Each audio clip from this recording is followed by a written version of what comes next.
Oi pessoal, boa tarde, eu sou Anderson Figo, sou editor de mercados do Infomoney e eu tô aqui hoje com a missão de substituir a Priscila Yasbeck, né, a Pri. Antes que vocês me perguntem, tá tudo bem com a Pri, ela sofreu um acidente doméstico e por isso ela não vai conseguir apresentar aqui o Radar nos próximos dias, mas eu estou aqui para tentar fazer esse papel por ela e para manter vocês bem informados sobre tudo que acontece no mercado financeiro. Bom, então vamos lá. Hoje os destaques do Radar são o otimismo com o setor de siderurgia e mineração. Veja o que os analistas esperam de ações como Vale, Usiminas e Gerdau. No radar corporativo, a Oi teve o rating elevado, o Credit Suisse espera bons resultados para os bancos na temporada de resultados do terceiro trimestre desse ano e o fundador da Qualicorp lançou o Q Saúde. E ainda no mercado financeiro, as bolsas operam entre altas e baixas, com expectativa por um pacote de estímulo nos Estados Unidos. Mas ainda assim, os investidores têm uma cautela com o avanço da pandemia de coronavírus na Europa.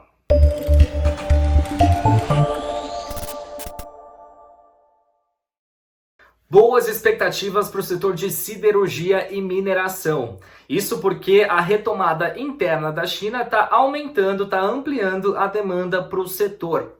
É um setor que o Brasil é bastante forte, né? Tem companhias bastante importantes nesse setor. Na quinta-feira a gente falou que a expectativa era positiva para a CSN, né? E aí o Credit Suisse soltou um relatório que não deu outra. Depois que ele soltou o relatório, as ações subiram 5,71%. Na sexta-feira elas subiram de novo 0,41% e hoje pela manhã elas já subiam 1,9%. Então a CSN está num momento bastante positivo na bolsa, né? As ações da companhia já subiram 40% nesse ano. E o Credit Suisse tem um preço-alvo de R$19 para as ações da CSN, enquanto o BBA tem de 18. Só que a ação com essas altas recentes está sendo cotada aí na casa dos R$18,90. Então deve ter uma reavaliação desses preços-alvo em breve.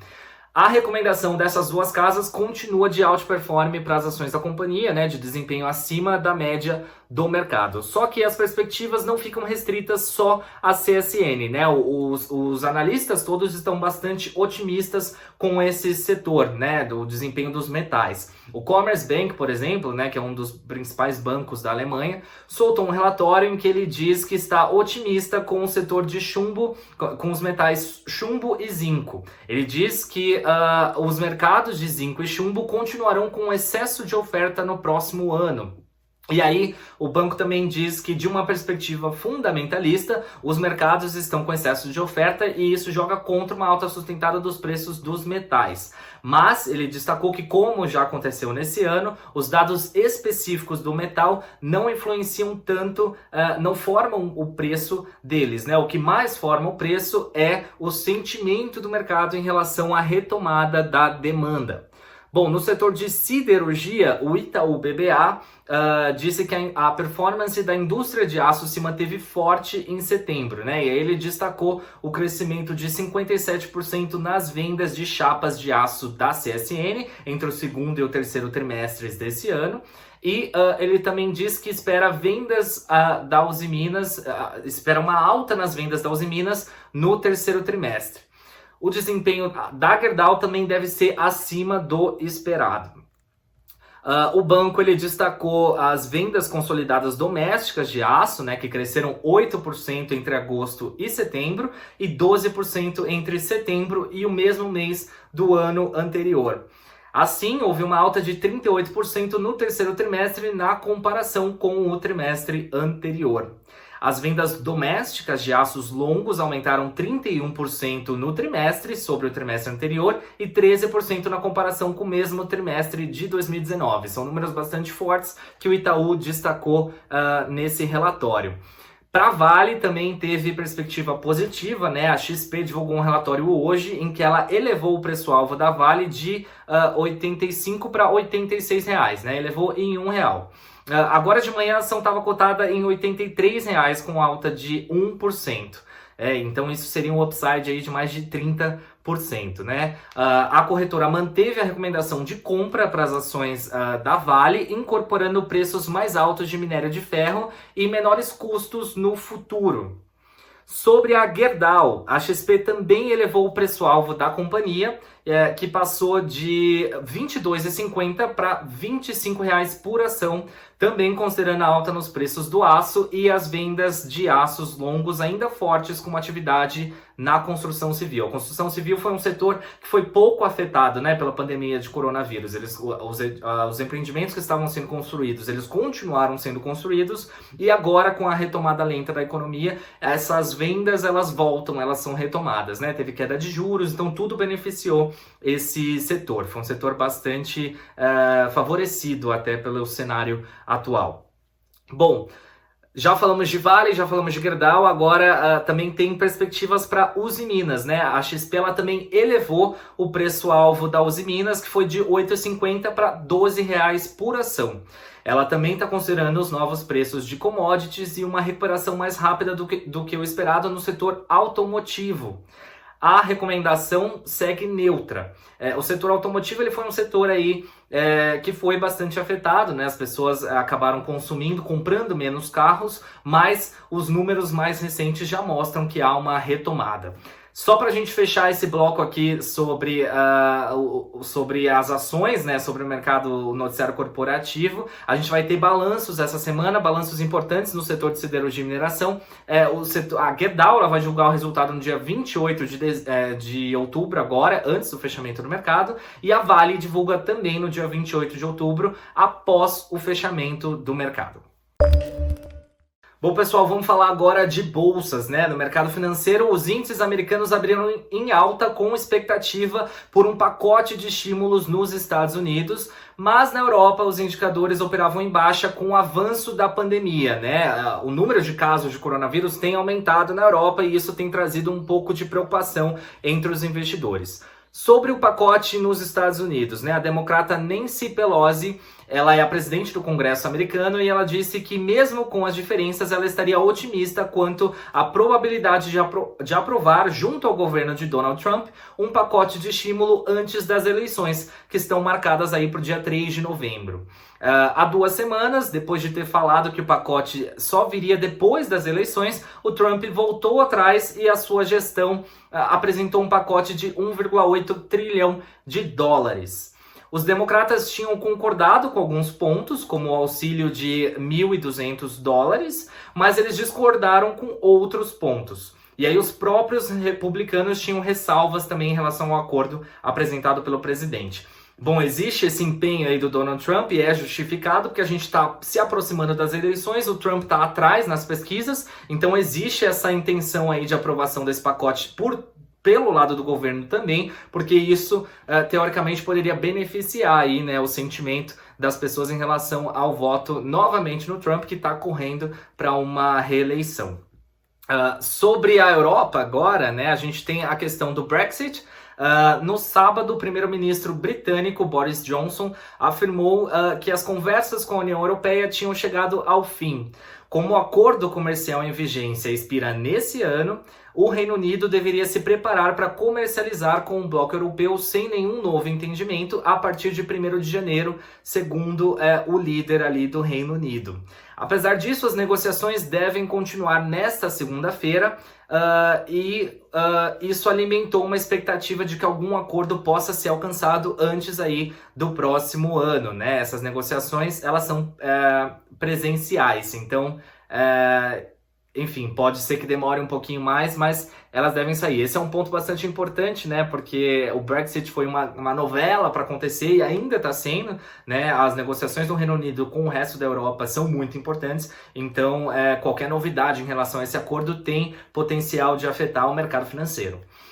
Agora sobre a pandemia, né? Os casos na Europa estão aumentando bastante, mas não só na Europa, né? Segundo dados da Universidade Johns Hopkins, os novos casos de Covid-19 estavam crescendo em cerca de 5% ou mais em mais de 38 dos 48 estados americanos na sexta-feira, na sexta-feira passada, né, o dia 18. Na comparação semanal, o número de novos casos cresceu mais de 16% para mais de 55 mil casos. Só lembrando que nos Estados Unidos tem 50 estados, né, os 48 são os monitorados aí pela universidade. Segundo dados do New York Times, o maior número registrado, né, de novas infecções em 24 horas nos Estados Unidos foi em 16 de julho, de 75.682 novas infecções pelo coronavírus. O menor nível desde aquela marca foi atingido em 7 de setembro, com 25.166 novas infecções, mas os números têm subido, né? E no dia 16 de outubro, o jornal registrou 70.451 novas infecções pelo coronavírus, né? Então a gente já está chegando aí no patamar de 70 mil, que foi o mais alto. 70 mil novas infecções em 24 horas nos Estados Unidos, que foi o patamar ali mais alto registrado lá atrás em julho. É um sinal de alerta para o mercado, porque se isso gerar novos fechamentos na economia, isso pode prejudicar a bolsa também, as empresas e, consequentemente, a bolsa. Na Europa, os números de novas infecções pelo coronavírus cresceram para cerca de 97 mil por dia. É uma alta de 44% em comparação com a semana anterior, e na semana passada Paris voltou a implementar toque de recolher. Enquanto isso, Londres restringiu reuniões de pessoas que não vivam na mesma residência. Bom, na Itália, só no último domingo foram 11 mil novos casos reportados. É um número bastante expressivo. Lembrando que a Itália foi o principal ponto de atenção na Europa quando a pandemia deixou ali a China, né? Deixou ali os países asiáticos e chegou na Europa. A Itália foi o primeiro país a colapsar ali o sistema de saúde e a trazer toda aquela atenção para os mercados, que foi lá em março, quando a bolsa despencou, não só no Brasil, mas no mundo inteiro, né? Então, é um ponto de atenção. A Itália, especificamente, está registrando essa volta aí dos casos de coronavírus. O mercado vai ficar bastante de olho nisso. Segundo a Reuters, o número de casos de Covid-19 no mundo superou a marca de 40 milhões nessa segunda-feira, e com a aproximação do inverno no hemisfério norte, isso gera novas preocupações, né? Isso pode impulsionar o ressurgimento da doença ou a aceleração dos novos casos lá no hemisfério norte. Os dados mostram que a pandemia continua a acelerar e levou somente 32 dias para a gente sair da marca de 30 milhões para 40 milhões. Em comparação, foram necessários 38 dias para ir da marca de 20 milhões para 30 milhões de casos. É uma diferença bastante grande. Isso significa que as infecções elas estão acontecendo num ritmo bastante alto. Bom, falando da China agora, o PIB do terceiro trimestre da China cresceu 4,9% na comparação com o mesmo período do ano anterior, segundo dados divulgados pelo governo. O patamar está abaixo, no entanto, da expectativa de alta de 5,2% para o período. E aqui no Brasil, a gente teve hoje a pesquisa Focus, que mostrou que a expectativa para o IPCA subiu de 2,47% para 2,65% nesse ano, né? Foi a 10ª correção semanal para cima, sendo que um mês atrás a expectativa era de 1,99% de aumento no índice oficial de preços aqui do Brasil. Para o ano que vem, a projeção se manteve em 3,02%.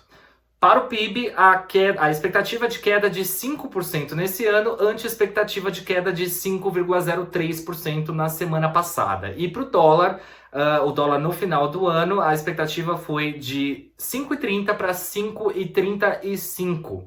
Já com relação à taxa Selic, as expectativas não foram alteradas. A taxa básica de juros deve encerrar dezembro em 2% ao ano, que é o atual patamar dos juros.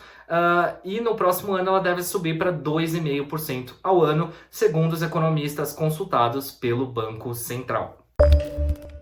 Bom, agora vamos falar do radar corporativo, né? A Oi tem novidades sobre ela. A agência de classificação de risco S&P elevou na sexta-feira os ratings de crédito da Oi após a companhia obter aprovação do adiamento do seu plano de recuperação judicial com credores no dia 8 de setembro.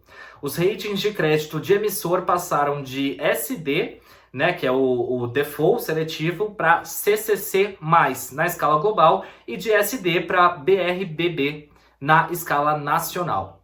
A Oi também teve o seu rating de dívida elevado de CCC- para CCC+. O rating de recuperação se manteve em 4. Para a S&P, a Oi será capaz de concluir o seu processo de recuperação com sucesso. A Oi enfrenta pressões de liquidez no curto prazo e conseguirá repagar ou refinanciar suas debêntures que vencem em janeiro de 2022, segundo a própria agência de risco. Os ratings incorporam a visão das difíceis condições econômicas e competitivas enfrentadas pela Oi e o projeto desafiador da transformação operacional. A expectativa da S&P é que a alavancagem permanecerá alta pelo menos pelos próximos 2 anos. Bom, sobre bancos, agora o Credit Suisse disse em relatório que espera que os resultados dos bancos brasileiros no terceiro trimestre desse ano tenham uma alta, né? E isso não é muita novidade. Os bancos, eles costumam, mesmo em períodos de crise, eles costumam registrar números que crescem, né? Aumento de lucro e etc. Apesar de eu haver aí uma preocupação aí em relação à inadimplência nesses períodos um pouco mais conturbados, né? O volume de pagamentos de empréstimos voltou ao normal no caso do Santander e está em cerca de 70% no caso do Bradesco, em 50% no caso do Itaú. O retorno sobre patrimônio dos bancos, que é um indicador bastante observado nesse setor, ele deve aumentar para 14,2% no terceiro trimestre, segundo o Credit Suisse, sendo que no segundo trimestre o ganho foi de 12,2%. Bom, falando agora sobre a Vivo, o Credit Suisse também espera que a Vivo tenha um terceiro trimestre um pouco mais fraco, com queda de 4% no lucro. O EBITDA... 4% do lucro sobre EBITDA em comparação com o mesmo período do ano anterior. Os analistas, eles seguem a visão positiva, com visão positiva para a companhia, mantendo a recomendação outperform, que é de desempenho acima da média do mercado, com um preço-alvo de R$ 61. Bom, agora falar das locadoras de automóveis, né? O BBI manteve na manhã dessa segunda-feira a recomendação para as ações da Localiza, da Unidas e da Movida em outperform, que também é recomendação acima da média do mercado. E para a gente fechar o cenário corporativo de hoje, a gente vai falar um pouco sobre Qualicorp, que foi anunciado, o fundador da Qualicorp, né, o José Seripieri Filho, ele anunciou a criação de uma nova operadora, a Q Saúde. Inicialmente serão oferecidos apenas planos individuais em São Paulo com preços de R$ 246 a R$ 3.200. A estratégia é focar em atendimento com médicos de família do Hospital Albert Einstein, responsáveis por encaminhar pacientes a especialistas. Segundo o BBI, a estratégia não é nova, sendo empregada por várias outras operadoras com o intuito de cortar custos, focando no atendimento primário. Mas o foco em planos individuais pode ser um diferencial e trazer sucesso para o Q Saúde. Bom, agora vamos falar sobre política, né? O Maia e o Guedes reafirmaram o compromisso com o teto de gastos. O Guedes disse em evento da XP Investimentos que é completamente indesculpável usar uma doença em queda para pedir estímulo artificial à economia. Isso é uma fraude, ele disse, né? Ele disse que é uma coisa falsa, que é ruim. Ele disse que o governo está comprometido em honrar com as imposições do teto de gastos e que é preferível manter o programa Bolsa Família do jeito que está em nome da responsabilidade fiscal. Só lembrando que existia aí toda uma preocupação do mercado em relação ao programa, ao destino do Bolsa Família, né, que de repente mudou de nome, estavam cogitando aumentar os valores e havia uma preocupação muito grande em relação ao governo, se o governo conseguiria manter aí o teto de gastos, porque a gente está num período de pandemia em que o governo necessariamente teve que gastar muito mais e gastar além do que estava prevendo, obviamente, não só o governo brasileiro como os outros, mas que a gente já vinha numa situação difícil, né, fiscal, a gente estava tentando colocar a casa em ordem e isso poderia comprometer um pouco mais a situação. Então o mercado ficou bastante preocupado com isso. Bom, o Guedes afirmou também que não desistiu da ideia de criar um novo imposto sobre transações digitais que é frequentemente comparado aí com aquela antiga CPMF, né? Seria uma forma de viabilizar uma ampla desoneração da folha de pagamentos. Bom, no sábado, o presidente da Câmara, Rodrigo Maia, diz que não há espaço para discutir uma prorrogação do estado de calamidade pública ou orçamento de guerra, que seriam medidas aprovadas para lidar com a crise da Covid-19. Maia disse ainda que a pandemia e a estrutura para lidar com ela tem prazo para acabar, que é 31 de dezembro de 2020. Sob o estado de calamidade, o governo fica desobrigado de observar a meta do resultado primário. Ele afirmou que há espaço para viabilizar um novo programa de renda sem estourar o teto de gastos do governo. Mudando um pouco de assunto, mas ainda em política, vamos falar um pouco sobre o socorro às companhias aéreas, que foram outro setor aí bastante afetado pela pandemia de coronavírus. Uma reportagem do jornal Valor Econômico diz que depois de 6 meses, o BNDES ainda não liberou nenhum valor relativo ao pacote de 6 bilhões de reais prometidos às companhias aéreas brasileiras. Latam, Gol e Azul poderiam ficar cada uma com 2 bilhões em empréstimos que seriam financiados em até 60% por meio do BNDES. Outros 10% viriam de bancos comerciais e o restante por meio de investidores com a compra de debêntures e bônus de subscrição. O BNDES não pretendia autorizar o uso do dinheiro para pagar dívidas ou comprar aviões, exigências que desagradaram as companhias aéreas. Desde então, as companhias tiveram que lidar aí com a crise sem acessar o valor prometido pelo BNDES. A Gol e a Azul ajustaram as despesas e formaram caixa para lidar com a crise, e a Latam pediu recuperação judicial nos Estados Unidos. A gente tem acompanhado bastante esse noticiário e como essas ações são importantes, e são ações de empresas que têm ações listadas na bolsa. O mercado financeiro também acompanha de perto isso. Bom, pessoal, esse foi o Radar de hoje. Só lembrando mais uma vez que eu sou Anderson Figo, eu vou ficar aqui com vocês nos próximos dias, porque a Priscila Yasbeck teve um acidente aí, doméstico, mas ela está bem, tá tudo certo com ela só vai ficar um pouquinho afastada por alguns poucos dias, e nesse período eu vou ficar aqui, me comprometo a passar para vocês as principais notícias do mercado financeiro, manter vocês super bem informados, e logo a Pri está de volta. Então, muito obrigado, eu vejo vocês amanhã. Até a próxima.